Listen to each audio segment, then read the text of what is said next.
அண்மை செய்தி. பக்கத்து மாநிலங்களிலிருந்து ரயில், கப்பல் மூலமாக போதைப் பொருட்களை தமிழகத்துக்கு கடத்தி வருவதாக குற்றம் சாட்டிய எதிர்க்கட்சித் தலைவர், வெளி மாநிலங்களிலிருந்து போதைப் பொருள் கடத்தப்பட்டு தமிழகத்துக்கு கொண்டு வருவதை தடுக்க அரசு நடவடிக்கை எடுக்க வேண்டும் என சட்டப்பேரவையில் வலியுறுத்தியுள்ளார். இதுகுறித்த கூடுதல் விவரங்களை நமது தலைமைச் செய்தியாளர் ஜெயக்குமார் வழங்க கேட்கலாம். ஜெயக்குமார், வணக்கம். விரிவான விவரங்கள் என்ன? வணக்கம் அருண். அதாவது பொதுமக்கள் பயணம் செய்கிற போது பேருந்துகளிலே பள்ளி கல்லூரிய மாணவர்களுடைய அட்டகாசம் என்பது திமுக ஆட்சியில் நாளுக்கு நாள் அதிகரித்து வருகிறது. பொதுமக்கள் பயணம் செய்ய முடியாமல் பொதுமக்கள் தங்களுடைய உயிருக்கும் உடைமைகளுக்கும் அச்சுறுத்தலை ஏற்படுத்தக்கூடிய நபர்களாக பள்ளி கல்லூரி மாணவர்கள் மாறுகிறது என்பது திமுக ஆட்சியில் அதிகரித்து இருக்கிறது என்று சட்டமன்ற பேரவை கூட்டத்தொடரில் இன்றைக்கு அனைத்து இந்திய அண்ணா திராவிட முன்னேற்ற கழகத்துடைய பொதுச் செயலாளர், சட்டமன்ற எதிர்க்கட்சித் தலைவர், முன்னாள் முதலமைச்சர் புரட்சி தமிழர் எடப்பாடி கே பழனிசாமி அவர்கள் குற்றம் சாட்டியிருக்கிறார்.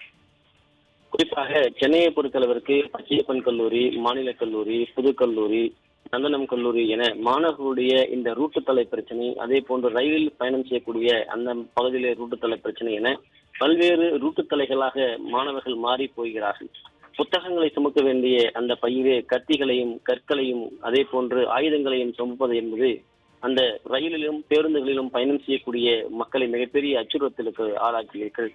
இது போன்ற சம்பவங்கள் அனுமதிக்க கூடாது. மாணவர்கள் தங்களுடைய எதிர்காலத்தை கருத்தில் கொண்டு பெற்றோர்களும் அதே போன்ற காவல்துறையும் அவர்களை வழிநடத்துவதற்கு முறையான விழிப்புணர்வை ஏற்படுத்தி இந்த போன்ற பிரச்சனைகள் இல்லாமல் பாதுகாக்க வேண்டும் என்பதைத்தான் இன்றைக்கு சட்டமன்றத்திலே பொதுமக்கள் பயணம் செய்யக்கூடிய பொது போக்குவரத்துகளாக இருக்கக்கூடிய ரயில் மற்றும் பேருந்துகளில் கல்லூரி மாணவர்களுடைய அட்டகாசத்தை நாளுக்கு நாள் அதிகரித்துக் கொண்டிருக்கிறது. அதை தடுக்க வேண்டிய காவல்துறை தடுக்க முடியாமல் போகிறது. இதனால் பொதுமக்கள் அதிகமாக பாதிக்கப்படுவதாக எதிர்க்கட்சித் தலைவர் குற்றம் சாட்டியிருக்கிறார்.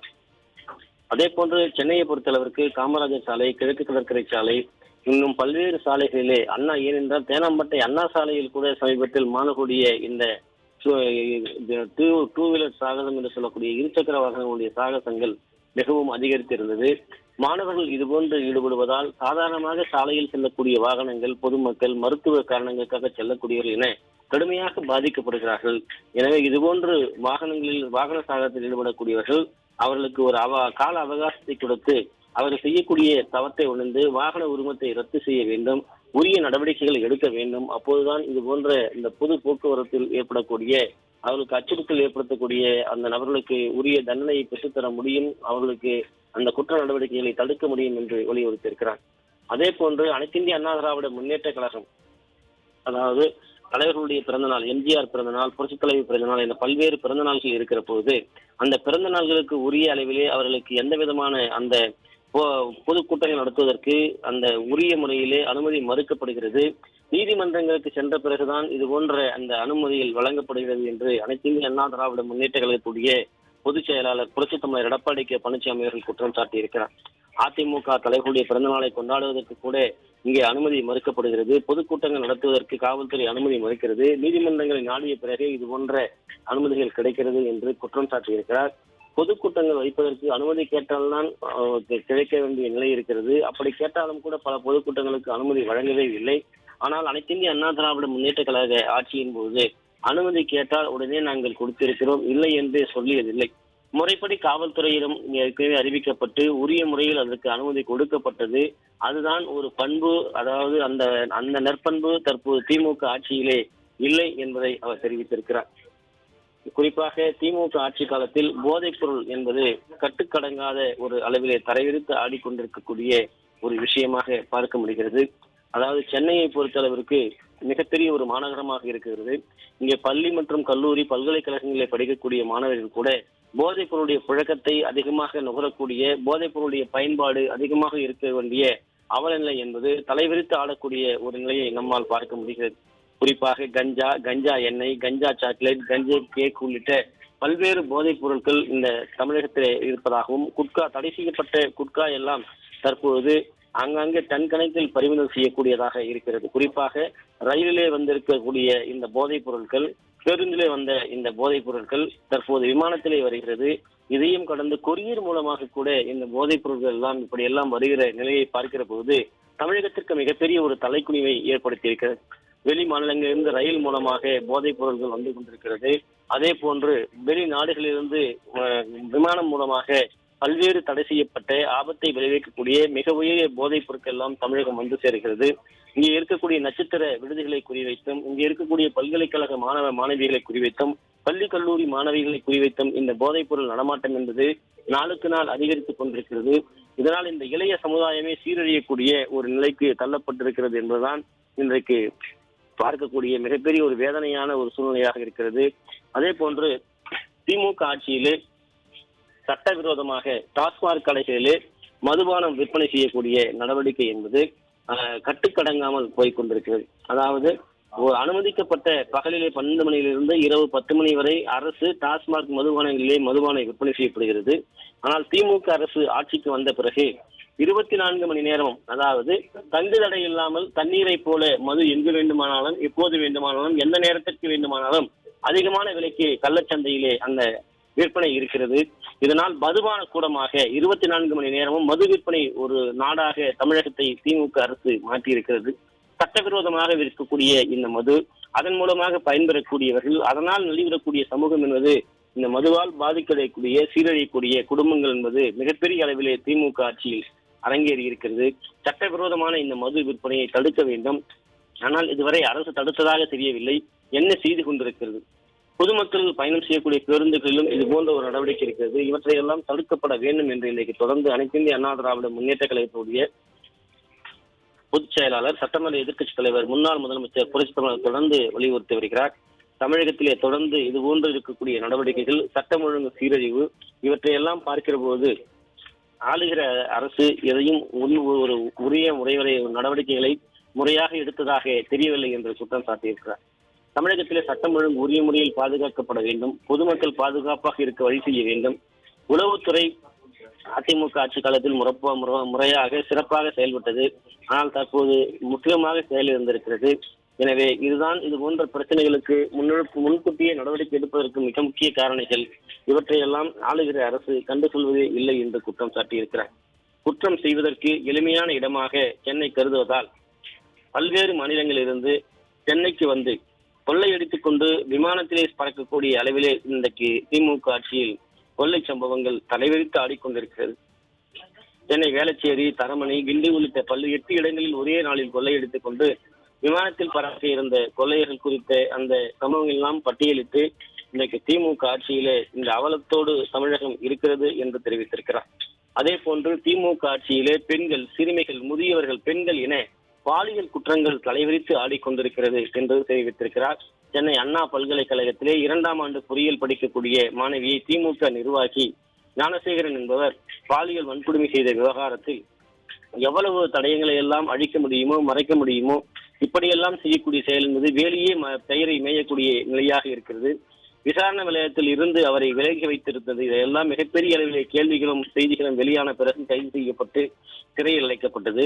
அதிமுக ஆட்சிக்கு வந்த பிறகு அண்ணா பல்கலைக்கழகத்தில் இது போன்ற எந்த ஒரு நடவடிக்கையும் இல்லாமல், குறிப்பாக அதிமுக ஆட்சிக்கு வருகிற போது அண்ணா பல்கலைக்கழக பாலியல் துன்புறுத்தல் செய்யப்பட்ட விவகாரத்திலே முழுமையான விசாரணை நடத்தப்படும், குற்றவாளிகள் தண்டிக்கப்படுவார்கள் என்று சட்டமன்றத்திலே இன்றைக்கு எச்சரித்திருக்கிறார்.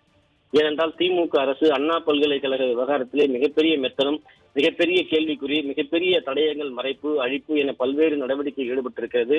எனவே அதிமுக ஆட்சிக்கு வந்த பிறகு அண்ணா பல்கலைக்கழக மாணவி பாலியல் விவகாரம் தொடர்பாக முழுமையான ஒரு விசாரணையை நடத்தப்படும், ஒரு விரிவான விசாரணையை நடத்தப்படும் என்று சட்டப்பேரவையில் எதிர்க்கட்சித் தலைவர் எடப்பாடி கே பழனிசாமி அவர்கள் தெரிவித்திருக்கிறார். கிழக்கு கடற்கரை சாலையில் திங்களன்று சென்ற காரை துரத்தி சென்று சில இளைஞர்கள் அத்துறுத்திய சம்பவம் என்பது நாட்டையே உலுக்கி இருக்கக்கூடிய சம்பவமாக இருக்கிறது. குறிப்பாக அந்த சம்பவத்திலே, கிழக்கு கடற்கரை சாலையிலே சென்ற அந்த சம்பவத்திலே பார்க்கிற போது ஒரு பெண்ணை துரத்தி இருக்கிறார்கள். அதிலே திமுகவுடைய கட்சி கொடி கட்டி இருக்கிறது. இப்படியெல்லாம் இளைஞர்கள் சென்று அராஜகத்தில் ஈடுபடுவது என்பது மிகப்பெரிய உச்சத்தின் மீது தவறாக இருக்கிறது. காவல்துறை இவற்றையெல்லாம் மழுப்பலான பதில், அதே போன்று காவல்துறை அதிகாரிகளுடைய பேட்டி, இவையெல்லாம் மூடி மறைக்கக்கூடிய செயலாக இருக்கிறது என்பதை பட்டவர்த்தனமாக இந்த அரசு எப்படியெல்லாம் சட்டம் ஒழுங்கை உயிரோண்டி புதைத்துக் கொண்டிருக்கிறது என்பதை அவர் பட்டியலிட்டிருக்கிறார்.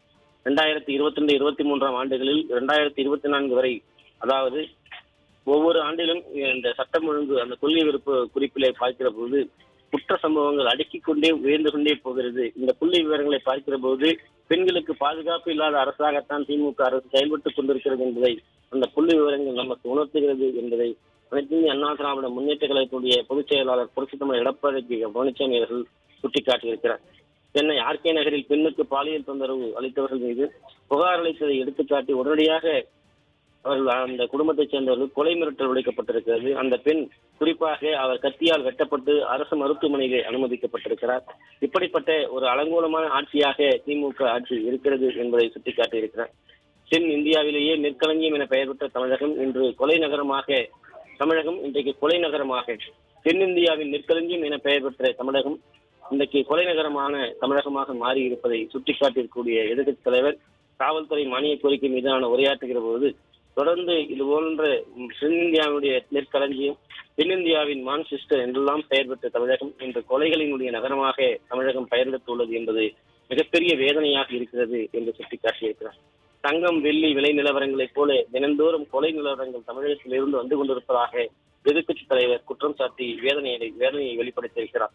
தேசிய நெடுஞ்சாலைகளை காரை நிறுத்தி கணவனுடைய கண்முன்னே மனைவி வெட்டி கொலை செய்யப்பட்ட சம்பவம், கணவன் வெட்டி கொலை செய்யப்பட்ட ஒரு சம்பவம், குறிப்பாக ஈரோடு பகுதியிலே அந்த காவல் நிலையத்திற்கு கையெழுத்தில் வந்த ஒரு நபரை அந்த மனைவியினுடைய கண்முன்னே கணவனை வெட்டி கொலை செய்யப்பட்டிருக்கக்கூடிய சம்பவம், காரிலே ரத்தம் சொட்ட அவர் துடிக்க செய்த சம்பவம், பட்டப்பகலில் மக்கள் கூட நடமாட்டம் மிகுந்த பகுதியில் நடைபெற்ற இந்த கொலை சம்பவம், அதே போன்று திருநெல்வேலி மாவட்டத்தில் ஜாகீர் ஹுசேன் என்பவருக்கு தொடர்ந்து கொலை மிரட்டல் விடுத்ததாக முதலமைச்சர் உள்ளிட்ட காவல்துறை உளவு அமைப்புகள் காவல்துறை அதிகாரிகளுக்கு புகார் அளித்தும் கூட நடவடிக்கை எடுக்காமல் அவரை படுகொலை செய்த சம்பவம், அதே போன்று திமுக ஆட்சியில் நாள்தோறும் கொலை சம்பவங்கள் திசை திரும்பிய பக்கம் எல்லாம் மிகப்பெரிய கொலை சம்பவங்களாக, கொலை முயற்சிகளாக, கொலை வழக்குகளாக இருக்கிறது. ஆனால் தடுக்க எந்தவித நடவடிக்கையும் எடுக்கப்படவில்லை என்று குற்றம் சாட்டியிருக்கிறார்.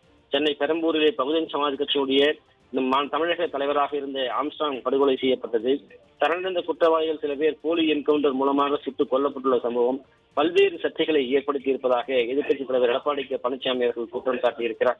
ஆம்ஸ்ட்ராங் கொலைக்கு ஈடுபட்டவர் உடனடியாக கண்டுபிடிக்கப்பட்டு சட்டத்தின் முன் நிறுத்த வேண்டும் என்று தொடர்ந்து வலியுறுத்தியதையும் தெரிவித்திருப்பதையும் அவர் சுட்டிக்காட்டியிருக்கிறார். திமுக ஆட்சியிலே அதாவது அரசியல் தலைவர்களுக்கு கூட பாதுகாப்பு இல்லை, பெண்களுக்கு பாதுகாப்பு இல்லை, அதே போன்று சாலையில் நடமாடக்கூடியவர்களுக்கு பாதுகாப்பு இல்லை, போதைப் பொருள் மிகப்பெரிய புழக்கமாக தமிழ்நாடாக மாறி இருக்கிறது. அதாவது நெற்களஞ்சியம் என்று பெயர் வாங்கிய ஒரு தமிழகம் கொலை நகரம் என்று இன்றைக்கு பெயர் மாற்றுகிற அளவிற்கு கொலைச்சம்பவங்களுடைய பட்டியல் நீண்டு கொண்டே போகிறது என்று வேதனையோடு தெரிவித்திருக்கிறார். அதே போன்று பட்டாசு தொழிற்சாலைகளில் இருக்கக்கூடிய அந்த விபத்து என்பது தொடர்ந்து அதற்கு உரிய நடவடிக்கை எடுக்காமல் இருக்கிறது. பட்டாசு தொழிற்சாலையில் ஏற்படக்கூடிய விபத்துகளை தடுக்க புதிய உத்தியை நடவடிக்கையை இந்த அரசு மேற்கொள்ள வேண்டும் என்று அனைத்து இந்திய அண்ணா திராவிட முன்னேற்ற கழகத்துடைய பொதுச் செயலாளர் புரட்சித்தலைவர் எடப்பாடி பழனிசாமி அவர்கள் வலியுறுத்தி பேசி வருகிறார். எடப்பாடி பழனிசாமி அவர்கள் பேசுகிற ஒவ்வொரு நிகழ்வுகளையும் சட்டமன்றத்திலே நேரலை துண்டிக்கப்படுகிறது. நேரலை தொடர்ந்து துண்டிக்கப்பட்டு ஜனநாயகத்தினுடைய குரல்களை நசுக்கப்பட்டாலும் கூட அனைத்து இந்திய அண்ணா திராவிட முன்னேற்ற கழகத்தினுடைய பொதுச் செயலாளர் புரட்சித்தலைவர் எடப்பாடி பழனிசாமி அவர்கள் மக்களுக்காக பிரதான எதிர்க்கட்சி என்கிற முறையிலே மக்கள் நல திட்டங்களை, மக்கள் சார்ந்த பிரச்சனைகளை, கொள்ளை, கற்பழிப்பு, பாலியல் வன்கொடுமை, போதைப் பொருள், இப்படி மாணவர்கள் சீரழிவது, சமூகம் சீரழிவது எல்லாவற்றையும் இன்றைக்கு பட்டியலிட்டு பேசிக் கொண்டிருக்கிறார்கள். தமிழகம் திமுக ஆட்சியில் மிகப்பெரிய கொலை நகரமாக மாறியதுதான் திமுக ஆட்சியினுடைய மெகா சாதனை என்பதை இன்றைக்கு சட்டமன்றத்திலே வலியுறுத்தி இருக்கிறார்கள். குறிப்பாக செங்கோட்டையிலே கனிம வளங்கள் கடத்தப்படுவதாக அதிமுக சட்டமன்ற உறுப்பினர் 2 முறை புகார் அளித்திருக்கிறார். இதுவரை எந்த விதமான நடவடிக்கையும் எடுக்கப்படவில்லை என்று எதிர்க்கட்சித் தலைவர் எடப்பாடி பழனிசாமி அவர்கள் குற்றம் சாட்டியிருக்கிறார். கேரள மாநிலத்திலிருந்து மருத்துவக் கருவிகள் தமிழகத்திற்கு கொண்டு வரப்பட்டு தமிழக எல்லைகளிலே கொட்டப்படுகிறது, தமிழகம் குப்பை தொட்டியாக மாற்றப்படுகிறது. இதுதான் ஸ்டாலினுடைய திமுக திராவிட மாடல் அரசா என்று கேள்வி எழுப்பியிருக்கிறார். தமிழகத்தில் இருக்கக்கூடிய மக்களுடைய சுகாதாரம் என்பது மிகப்பெரிய ஒரு நிலைநாட்டப்படக்கூடிய ஒரு விஷயம். கேரள அரசு அங்கிருந்து கொண்டு வரக்கூடிய குப்பை கழிவுகளையும் அதே போன்று மருத்துவ கழிவுகளையும் தமிழகத்தில் இருக்கக்கூடிய தென்கோடி மாவட்டங்களாக இருக்கக்கூடிய நெல்லை, கன்னியாகுமரி போன்ற பகுதியிலே கொட்டிவிட்டு செல்லக்கூடியது என்பது மிகப்பெரிய ஒரு சீரழிவுடைய உச்சம் என்பதை அவர் சுட்டிக்காட்டியிருக்கிறார். குறிப்பாக கூட்டணியிலே இருக்கக்கூடிய கட்சியாக கம்யூனிஸ்ட் கட்சி இருக்கிறது. அங்கு ஆளுகிற அரசு கம்யூனிஸ்ட் கட்சியினுடைய அரசாக இருக்கிறது. அவர்களிடம் கூட இந்த அடிப்படையாக இருக்கக்கூடிய ஒரு குப்பை கொட்டுவதை கூட தடுத்து நிறுத்துவதற்கு இந்த அரசுக்கு போதிய திராணி இல்லை என்பதை இன்றைக்கு சட்டப்பேரவையிலே அனைத்து இந்திய அண்ணா திராவிட முன்னேற்ற கழகத்துடைய பொதுச் செயலாளர் புரட்சித்தலைவர் எடப்பாடி பழனிசாமி அவர்கள் எடுத்து வைத்து பேசியிருக்கிறார்.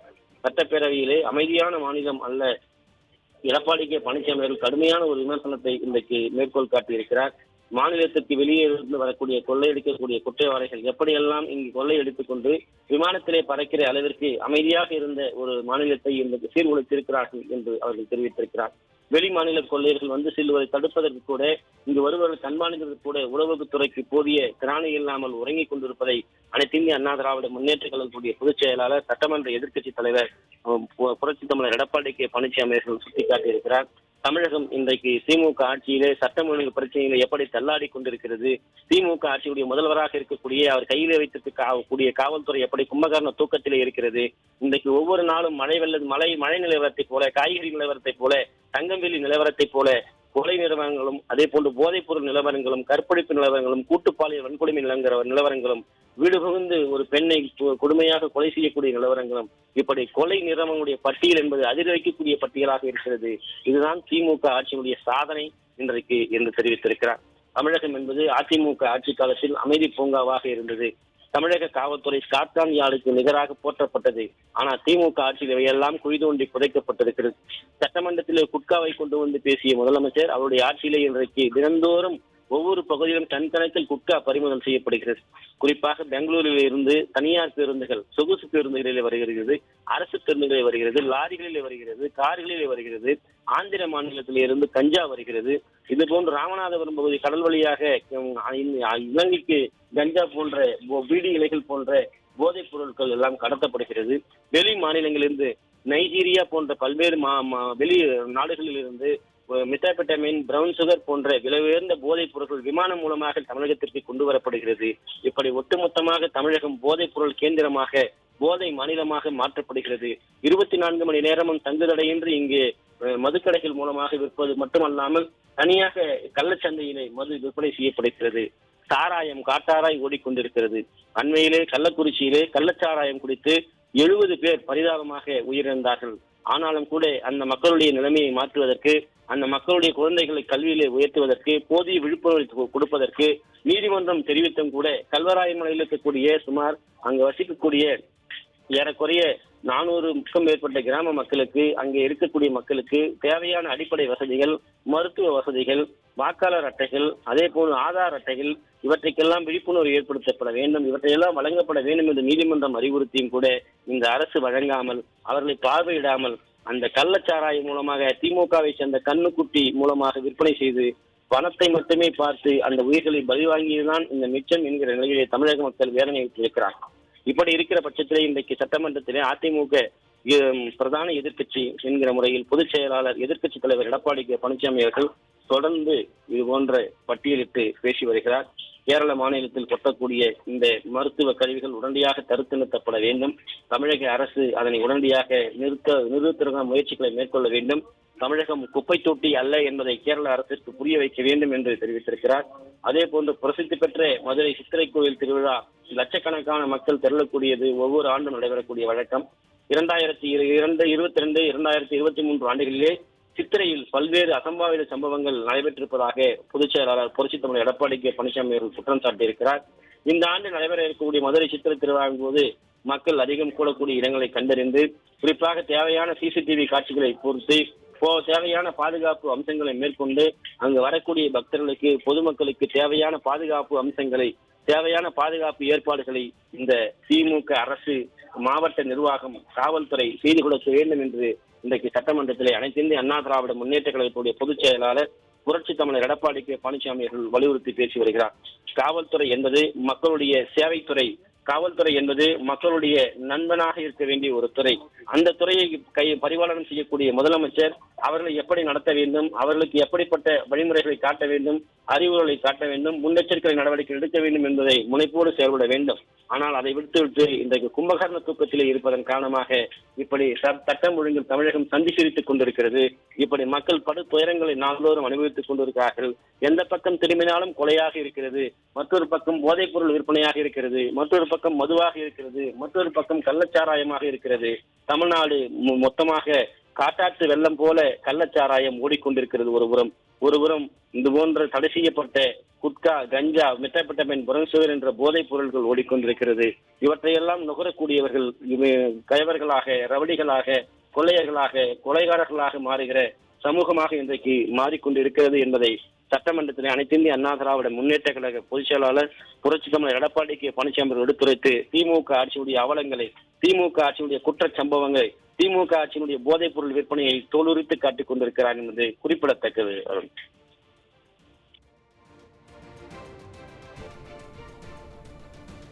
விரிவான விவரங்களுக்கு நன்றி ஜெயக்குமார்.